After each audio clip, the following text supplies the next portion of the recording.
और समर्पण के लिए जाने जाते पूरे हिंदुस्तान में माननीय सांसद कैसरगंज श्री ब्रिजभूषण सौरभ सिंह जी, हाँ उनके साथ श्री कमलेश पासवान जी सांसद बांसगांव। माला और उठा ले और माला लेगा और माला ले पूरा पूरा माला बच्चा। अरे राज भैया एक खोलो फाइनल कुश्ती होने आ रहा है फाइनल। और उनको माल्यार्पण करते हुए Deepak Kumar Singh Deepu ji mike mike mike mike mike दीजिए भाई। माइको अभी भाई चेक लेगा मंचो पे अरे यार दो कैसे खींचो यार आपका स्वागत है। बस बैठ जाइए बैठ जाओ हाँ अभी रखो 5 मिनट में। ये सबसे पहले मैं इस कार्यक्रम के जो आयोजक है दीपक कुमार सिंह जी, इनको धन्यवाद देना चाहता हूँ। धन्यवाद इस बात के लिए देना चाहता हूँ, थोड़ा पहले इनसे बात करने के लिए कि ये कार्यक्रम आप भी आ जाइए। ये कार्यक्रम 117 वर्ष से चल रहा है। 117 वर्ष यानी कई युग बीत गए। कहते हैं प्रण करना है सहज, फोटो खींच फोटो। प्रण करना है सहज, कठिन है लेकिन उसे निभाना, और सबसे बड़ा मोल है व्रत का अंतिम मूल चुकाना। कहते हैं कि पूत सपूत तो का धन संचय, और पूत कपूत तो का धन संचय। तो निश्चित ही ये परंपरा जो कई पीढ़ी पहले इस परिवार के बुजुर्ग डाल करके गए थे, उसको भी इस गांव के लोग निर्वाह कर रहे हैं, इसलिए पूरे गांव के लोग बधाई के पात्र हैं। आज के कार्यक्रम में हमारे छोटे भाई पन्नेलाल कमलेश पासवान जी जो सांसद हैं लोकसभा में कई बार से, इनके पिताजी भी हमारे मित्र हुआ करते थे। पन्नेलाल यादव जी हमारे बड़े भाई हैं। सुनील कुमार पासवान जी पूर्व प्रमुख हैं। अजय कुमार सिंह टप्पू सिंह जी अपने रिश्तेदार भी लगते हैं, इनका स्वागत है, अभिनंदन है। जनार्दन सिंह यादव जी छोटे भाई की तरह हैं। चंद्र विजय सिंह जी छोटे भाई की तरह हैं। धर्मेंद्र सिंह उर्फ राकेश सिंह, अभय प्रताप सिंह, बबलू सिंह, सम्राट सिंह, राजीव कुमार सिंह, राघवेंद्र प्रताप सिंह, उमंग, मुकेश सिंह, आदित्य प्रताप, ये जनार्दन सिंह पहलवान के भतीजे हैं। और हमारे बेटे से इनकी बहन की शादी हुई है। सावन सिंह जी जनार्दन सिंह पहलवान के लड़के हैं। अश्विनी कुमार सिंह जी, दीपक कुमार चंद जी रिश्तेदार हैं। शत्रुघ्न राय जी पहले बहुत अच्छी कुश्ती लड़ते थे, लेकिन कुछ खाना पीना इनका बिगड़ गया, फिर भी राष्ट्रीय पहलवान हैं। गिरधारी कोच हैं। विजय बहादुर, अमरनाथ, ओम प्रकाश, उमेश राम, आप सब लोगों को धन्यवाद। भाइयों, एक बात ये बताइए कि यहाँ जो लोग बैठे हैं किसके किसके घर में दूध होता है? जिसके घर में होता है वह उठाइएगा, और जिसके घर में नहीं होता है मत उठाइएगा। और इधर जिसके घर में दूध होता हो वही उठाइएगा, और जिसके घर में दूध न होता हो न उठाइएगा। तो आप बताइए क्या दिक्कत है? हम लोग गांव के रहने वाले हैं, खेती से जुड़े हैं, और 117 वर्ष से यहाँ पर दंगल हो रहा है, और उसके बाद भी इलाके में सबका हाथ नहीं उठा कि दूध सबके घर में होता है। सांसद जी, इसमें कोई ऐसा आदमी नहीं है जिसके घर में कोई ना कोई मोटरसाइकिल ना हो। सबके पास मोटरसाइकिल है, सबके पास ट्रैक्टर है, महंगा वाला मोबाइल है, लेकिन दूध नहीं है। दूध नहीं दिया सर। तो इसलिए जहर खा करके मर जाइए। अगर गांव किसान है तो जहर खा करके मर जाइए, अगर आपके घर में दूध नहीं होता है तो। आज ये स्थिति हो गई है पहलवान जी कि बाजार का दूध गांव में आता है और वही दूध डिब्बे में जाता है और वही डिब्बा फिर शहर में जाता है। वाह रे मालिक। और इसलिए भाइयों मैं हाथ जोड़ करके विनती करता हूं कि ये दंगल का जो आयोजन होता है ये किसी मनोरंजन के लिए नहीं होता है। इसके पीछे एक भावना होती है कि इसको देखने के बाद आपके अंदर शौक पैदा होगा। और कहते हैं स्वस्थ शरीर, अगर आप स्वस्थ हैं तभी आपका दिमाग भी स्वस्थ रहेगा। स्वस्थ शरीर में ही स्वस्थ दिमाग का निवास होता है। और भाइयों, क्योंकि मुझे जल्दी जाना है लेकिन बड़ी तकलीफ होती है। आज हिम्मत नहीं पड़ रही थी दीपावली को कि किसी मिठाई को हाथ लगाया जा सके। हिम्मत नहीं पड़ रही थी। नकली मिठाई, नकली तेल, नकली घी, नकली दूध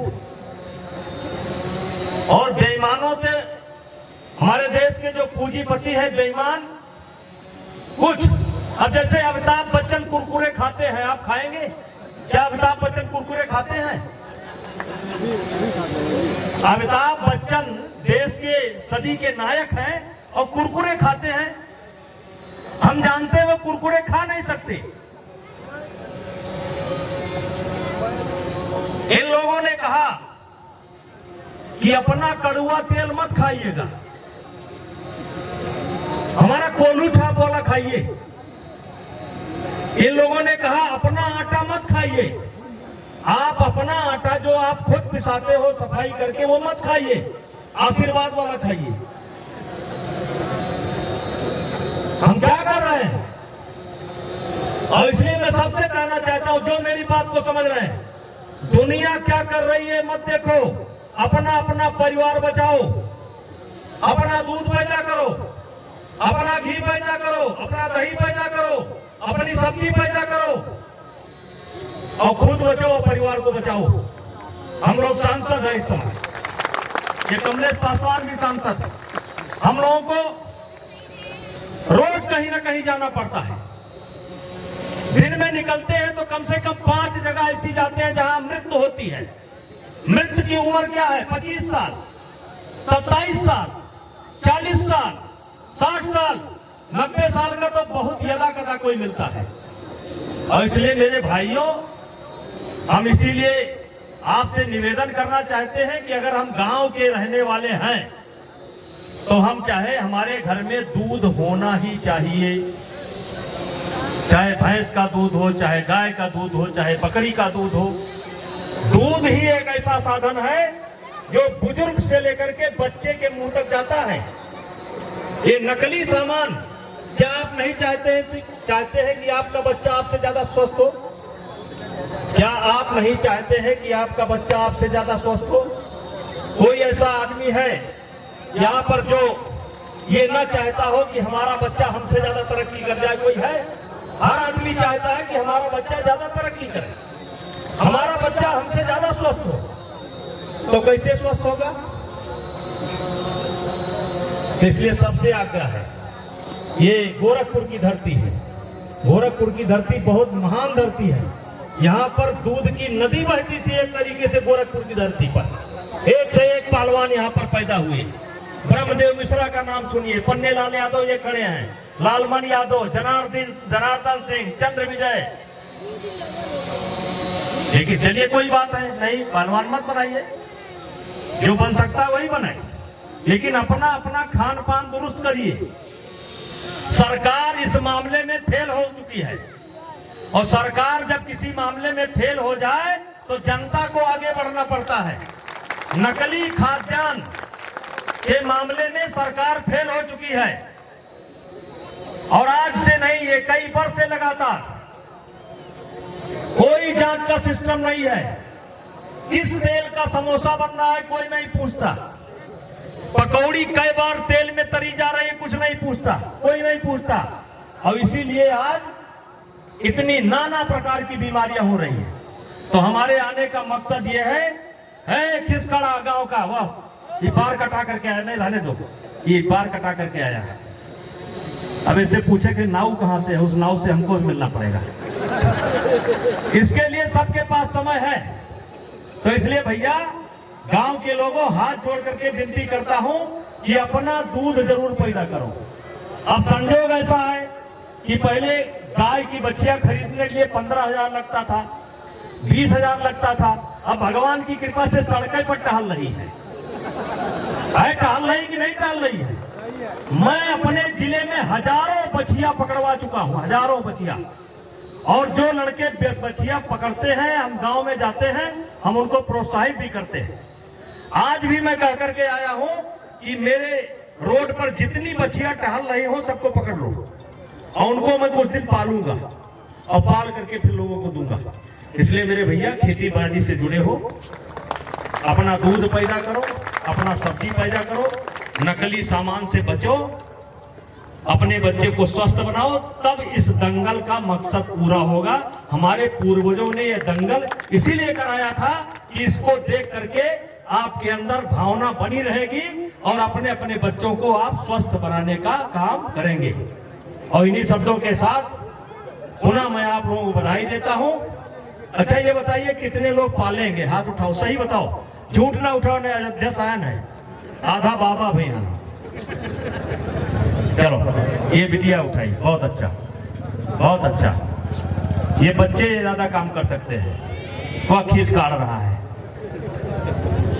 इन्हीं शब्दों के साथ पुनः आप लोगों को बधाई देता हूं, बहुत बहुत धन्यवाद। हमारे कहने का मतलब कहा कम समझना ज्यादा, हमने कहा कम समझना ज्यादा, केवल इशारा किया हूं। कोई सामान नकली मसाला में लेडी पीसा जाता है, ईटा पीसा जाता है, पहले सिलबट्टा पीसा जाता था। तो भैया खुद सुधरो जग सुधरा, तब तो इस दंगल का मतलब है। और नहीं तो इस दंगल का कोई मकसद नहीं है। जो हमारे पूर्वज इसको शुरू कराए थे वो इस मकसद से शुरू कराए थे कि इससे लोग प्रेरित होकर के अपने अपने बच्चों के दूध का इंतजाम करेंगे, खान पान को स्वच्छ रखेंगे और बच्चे तरक्की करेंगे। बोलो भारत माता की जय।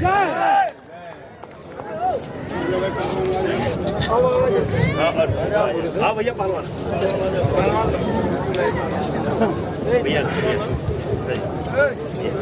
पहलवान आइए आइए आइए, पीछे खड़े हो जाओ, अच्छा लंबा थोड़ा झुक के पहलवान, राजेश को मारो, बाबा वो इधर आइए आप, राजेश पीछे से मारो, पीछे से। सभी लोग सामने देखिए।